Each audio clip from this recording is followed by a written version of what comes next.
it will always and continue to be rejected by majority of the people.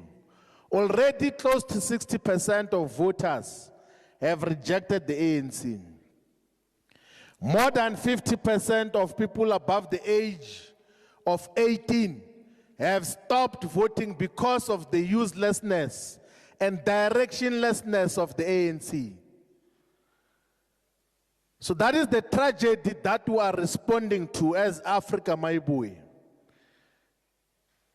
Now, as if that is not enough, in the current sphere of politics, when the ANC dwindles into permanent insignificance, when the ANC is substituted permanently, the only two other political parties that are on the bench and are supposed to replace the ANC, number one is MK, number two is EFF. And the less said about both of them, the better. Because they don't represent any revolution, they don't represent anything. They are instruments to enrich their leaders. They are instruments to enrich their liars, the lying leaders who take media platforms to tell lies to the people of South Africa. And I can say this with confidence because I know the inner workings of those formations, that they are not true representative of the people, and it will be treasonous. It will be betrayal of the people of South Africa if we do not tell them that some of these formations that pose as if they represent you, they don't represent you. And that is what we have to do, have an obligation to do. But that will not constitute not even 2% of the work that we have to do. The work that must obsess all of us as Africa, my boy, is to define our own future as to what kind of a movement do we want to build that will bring about true freedom and emancipation to all the people of South Africa. What kind and character of a political formation should represent the people of South Africa?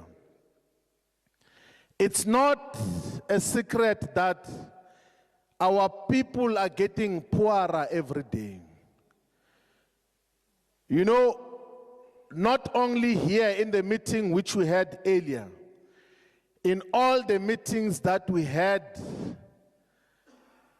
in Mpumalanga, in Limpopo, in the Eastern Cape, everywhere, they say that the last time a black government was able to deliver basic services was when those governments were the homelands or Bantustans. But these governments of today, of supposed liberation forces, are failing to look after our people. So we are here to listen attentively as to what is to be done, what type of formation do we constitute, and how do we move forward. We genuinely are going to listen to all the views. We, of course, have got our own views, but we do not want to impose our views on society. Even what we say now must not prevent you to give your own input as to what is to be done and how do we handle our politics moving forward. Comrades, we have listened to different sectors, and despite the persuasive and compelling nature of what we heard from many people across the country, we still are open to persuasion on any ideological, political, organizational question. So be at liberty to make your input in the language that you are comfortable in. The good thing about the leadership of Maibuya is that we understand and properly hear and will be able to interpret and properly understand all languages of South Africa. So let us, all of us, contribute to say, if as part of the movement there must be a political party, this should be the character. But as part of the movement, if there are other aspects that must be added, let us also make those contributions. We appreciate that we have come from all the 4 regions of Bokone Peperema. I say it's the regions that are named after the doctors of Ngaka Mudiri Malema, of Dr. KK, who has got an honorary doctorate, the first president of the liberated Zambia, and the region of Dr. Ruth Schomotsi Mompati, there by Greater Taung, and then here is Bojanala, which has got massive potential with lots of mineral resources and strategic value. Here in Rustenburg, in Madibeng, in Gauteng River, in Moratel, everywhere, there is strategic value that comes out of this province. It's a province where the post-1994 government killed defenseless workers. So workers were killed in Marikana when President Zuma was the president of the state and government, and Cyril Ramaphosa was the businessman who was agitating the police to kill workers in Marikana.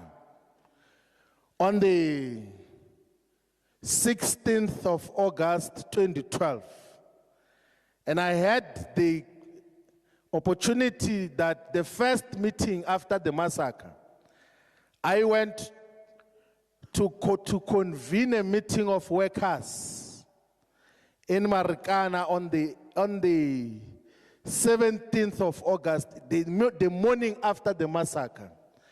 The first meeting of workers, I convened that I had gone there with Cindy Somagaga and a guy called Andabiki.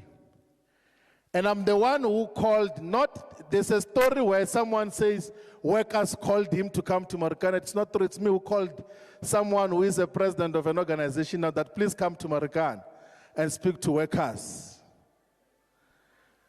Called workers, and we have been championing their interest. And the workers of Marikana will always associate with us because they know that since the massacre and throughout the period, including the lawyers that got to represent them, we organized them. So we are fully familiar of the struggles of the people of this province in the Platinum Belt and in all areas where they are found. We know that there is no functional municipality. There are many dynamics that define the province. But we are here today to listen attentively to all of you to give us guidance as to what is to be done. And we genuinely are going to take your inputs and guidance much more clearly. So